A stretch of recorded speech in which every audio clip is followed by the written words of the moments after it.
Hi everyone, welcome to our channel Goyals E2 invest. तो इस video में हम बात करेंगे रेनबो चिल्ड्रंस मेडिकेयर लिमिटेड के आईपीओ के बारे में और जानेंगे इस आईपीओ की सारी डिटेल्स को। इस वीडियो में हम बात करेंगे इस कंपनी के बारे में, जानेंगे इस आईपीओ की डिटेल्स, करेंगे इस कंपनी का फाइनेंशियल एंड ऑपरेशनल एनालिसिस और जानेंगे हमारा decision with grey market premium इस आईपीओ में अप्लाई या अवॉइड करने का। तो इस आईपीओ का एनालिसिस स्टार्ट करने से पहले हम बता दें कि हमारे चैनल पे leave merit exports limited, Nanavati ventures limited और ग्लोबल लॉन्ग लाइफ हॉस्पिटल के भी डिटेल्ड आईपीओ रिव्यू के वीडियोस अपलोड हो चुके हैं, जिनका लिंक हम डिस्क्रिप्शन बॉक्स और लास्ट में आई बटन में पंच कर देंगे। तो अगर बात करें रेनबो चिल्ड्रंस मेडिकेयर लिमिटेड की, तो ये कंपनी अगस्त 1998 में इनकॉर्पोरेट हुई थी और इसका रजिस्टर्ड ऑफिस हैदराबाद तेलंगाना में लोकेटेड है। ये company leading multi speciality paediatric gynaecological hospital chain है इंडिया में, जिसके पास 14 हॉस्पिटल और 3 क्लिनिक्स हैं 6 सिटीज में और इनके पास टोटल बेड कैपेसिटी 1500 बेड्स दिसंबर 31, 2021 के हिसाब से है। इनकी कोर स्पेशलिटी है पेडियाट्रिक्स, जिसमें इंक्लूड है न्यूबॉर्न और paediatric intensive care, paediatric multi speciality services, paediatric quaternary care और गायनेकोलॉजी, जिसमें ये normal and complex care, multidisciplinary fetal care,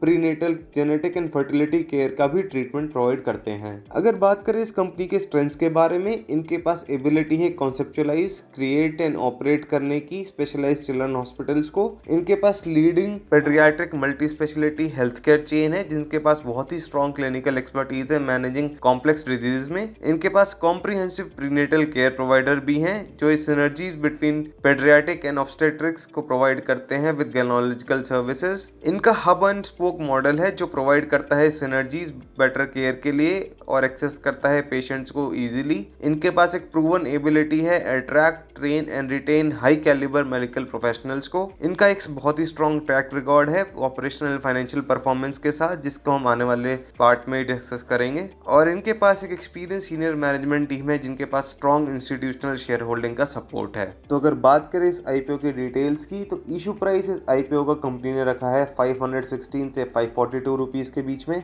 but अगर आपको इस आईपीओ में अप्लाई करना है तो आपको इसकी कट ऑफ प्राइस यानी 540 रुपीज पे ही अप्लाई करना है, क्योंकि ये इजीली ओवर सब्सक्राइब हो जाएगा। तो मिनिमम नंबर ऑफ शेयर्स जो इस आईपीओ में बिड करने हैं वो है 27। तो मिनिमम इन्वेस्टमेंट पर लॉट की इस आईपीओ में आती है 14,634 रुपए। ये आईपीओ 27 अप्रैल को ओपन होगा और 29 अप्रैल को ये क्लोज हो जाएगा। तो कंपनी इस आईपीओ के थ्रू 2,40,09,00,000 शेयर्स ला रही है, जो मिक्स है नए शेयर्स के और ओएफएस के। तो इसमें प्रमोटर्स अपना कुछ स्टेक सेल कर रहे हैं ऑफर फॉर सेल के थ्रू, और इसमें आप असबा या यूपीआई के थ्रू अप्लाई कर सकते हैं। टोटल नंबर ऑफ शेयर्स की बात करें आईपीओ से पहले, तो इस कंपनी के टोटल आउटस्टैंडिंग शेयर से 9,63,34,008। तो अगर बात करें इस कंपनी के फाइनेंशियल एंड ऑपरेशनल एनालिसिस की, तो कंपनी की net worth her year on year basis पे एक अच्छे मार्जिन के साथ इंक्रीज हो रही है, जो FY18 में 371.2 करोड़ थी और दिसंबर 2021 तक के डेटा के अकॉर्डिंग 589.4 करोड़ तक पहुंच चुकी है, जो इस कंपनी के लिए एक पॉजिटिव सिग्नल है। अगर टोटल इनकम की बात करें, तो टोटल इनकम भी रेगुलरली इंक्रीज हो रही है। सिर्फ FY20 में डिक्रीज हुई थी, जिसमें कोविड का इम्पैक्ट था इस इंडस्ट्री के ऊपर। तो आप देख सकते हैं कि FY18 में इस कंपनी की टोटल इनकम 551 करोड़ के आसपास थी, जो दिसंबर 2021 तक के डेटा के अकॉर्डिंग इंक्रीज होकर 774 करोड़ तक पहुंच चुकी है। तो ये भी इस कंपनी के लिए एक पॉजिटिव सिग्नल है। अगर प्रॉफिट की बात करें, तो प्रॉफिट भी इस कंपनी का इंक्रीज हो रहा है ईयर ऑन ईयर बेसिस पे, एक्सेप्ट FY20। बट दिसंबर 2021 तक के डेटा में इनकी प्रॉफिटेबिलिटी में मोर देन 3 टाइम्स का इंक्रीमेंट आया है। तो हम कह सकते हैं कि आईपीओ से पहले इतना ज्यादा प्रॉफिट का राइज होना एक कॉशियस साइन जरूर होता है इन्वेस्टर्स के लिए, बट अगर ये रियल में इंक्रीज हो रहा है तो कंपनी के लिए एक बहुत ही बड़ा पॉजिटिव सिग्नल है। तो FY18 में इस कंपनी का टोटल प्रॉफिट 44.5 करोड़ था, जो दिसंबर 2021 तक के डेटा के अकॉर्डिंग इंक्रीज होकर 126 करोड़ तक पहुंच चुका है। अर्निंग पर शेयर की बात करें, तो इस कंपनी की अर्निंग पर शेयर FY18 में 4.7 थी, जो दिसंबर 2021 तक के डेटा के अकॉर्डिंग इंक्रीज होकर 13.12 तक पहुंच चुकी है, जो अगेन इस कंपनी के लिए एक पॉजिटिव सिग्नल है। अगर बोरिंग्स की बात करें, तो कंपनी की borings year on year basis पे रेगुलरली रिड्यूस हो रही हैं, बट स्टिल हम इसे फिर भी नेगेटिव सिग्नल देंगे, क्योंकि ये इनके प्रॉफिट्स के ऑलमोस्ट बराबर ही चल रही थी पिछले 3 सालों से।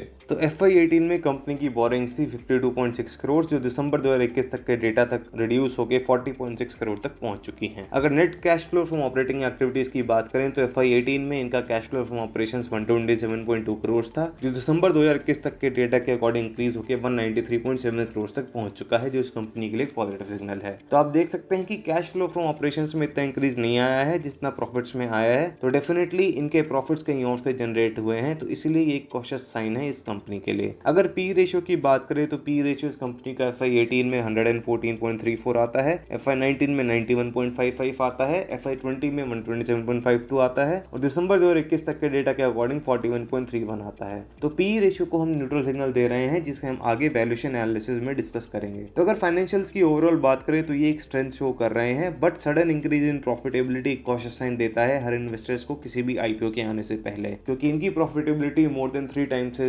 इंक्रीज हुई है लास्ट ईयर के फाइनेंशियल्स के अकॉर्डिंग। तो चलिए अब स्टार्ट करते हैं इस कंपनी का वैल्यूएशन एनालिसिस। तो अगर इंडस्ट्री के पीई रेशियो की बात करें तो जिस इंडस्ट्री में ये कंपनी ऑपरेट करती है उसमें हाईएस्ट पीई रेशियो है 428.88 का, लोएस्ट है 54.19 का और एवरेज है 241.54 का। तो इस कंपनी ने अपना comparison Apollo hospitals enterprise limited, Fortis healthcare limited, Narayana Hrudayalaya limited, Max healthcare institute limited और Krishna institute of medical sciences limited के साथ किया है। तो आप देख सकते हैं इस कंपैरिजन के चार्ट में कि टोटल इनकम इस कंपनी की इन सारे ही पीयर्स से सबसे कम है, तो क्लियरली समझ आता है कि इस कंपनी का साइज और स्केल अपने लिस्टेड पीयर्स से काफी कम है। तो आप अगर इस कंपनी का पी रेशियो देखेंगे जो हमने फाइनेंशियल एनालिसिस में भी डिस्कस किए थे, तो इसके पी रेशियो एक कंफर्टेबल पोजीशन पे लाई कर रहे हैं। तो कंपनी ने इसकी वैल्यूएशन ओके रखी हुई है, जिसमें हमें थोड़ा लिस्टिंग इनका स्कोप साफ नजर आ रहा है। अगर अर्निंग पर शेयर की बात करें तो अर्निंग पर शेयर जिन पीयर्स के पॉजिटिव है उसमें सबसे कम है इस कंपनी का, और नेट एसेट वैल्यू भी अपने लिस्टेड पीयर्स से इस कंपनी का सबसे कम है। तो ओवरऑल अगर हम वैल्यूएशन पे ध्यान दें तो हमें वैल्यूएशन इस कंपनी की ठीक ठाक लग रही है जो इसने आईपीओ में डिमांड की है।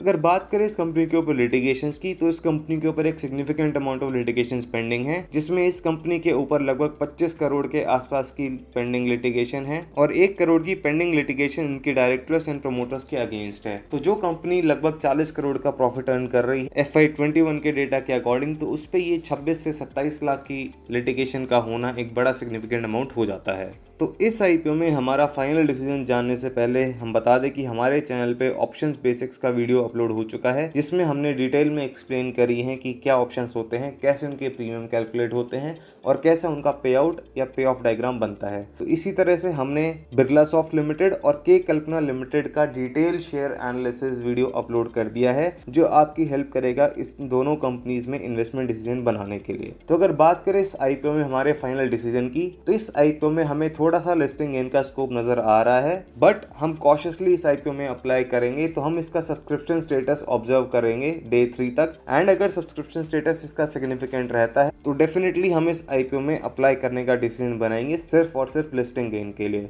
क्योंकि इसके फाइनेंशियल्स में स्ट्रेंथ नजर आ रही है और वैल्यूएशन इस कंपनी ने एक ठीक ठाक डिमांड करी है। तो फाइनली अगर बात करें लेटेस्ट ग्रे मार्केट प्रीमियम की, तो अभी के ग्रे मार्केट में इस कंपनी में लगभग 50 रुपए से 55 रुपए का प्रीमियम ट्रेड हो रहा है। तो हमें एक्सपेक्टेशन है इस आईपीओ में लगभग 10% के लिस्टिंग गेन की एज पर ग्रे मार्केट प्रीमियम। बट अगर मार्केट में कुछ भी एक्सटर्नल फैक्टर्स आते हैं जिसकी वजह से मार्केट में कोई बड़ा क्रैक आता है, तो आप इसको क्लोजली मॉनिटर करिए इस आईपीओ में अप्लाई करने से पहले। तो आई होप आपको ये रिव्यू वीडियो अच्छा लगा होगा। सो थैंक यू एवरीवन और बने रहिए इस चैनल पे और भी इसी तरह के वीडियोस के लिए।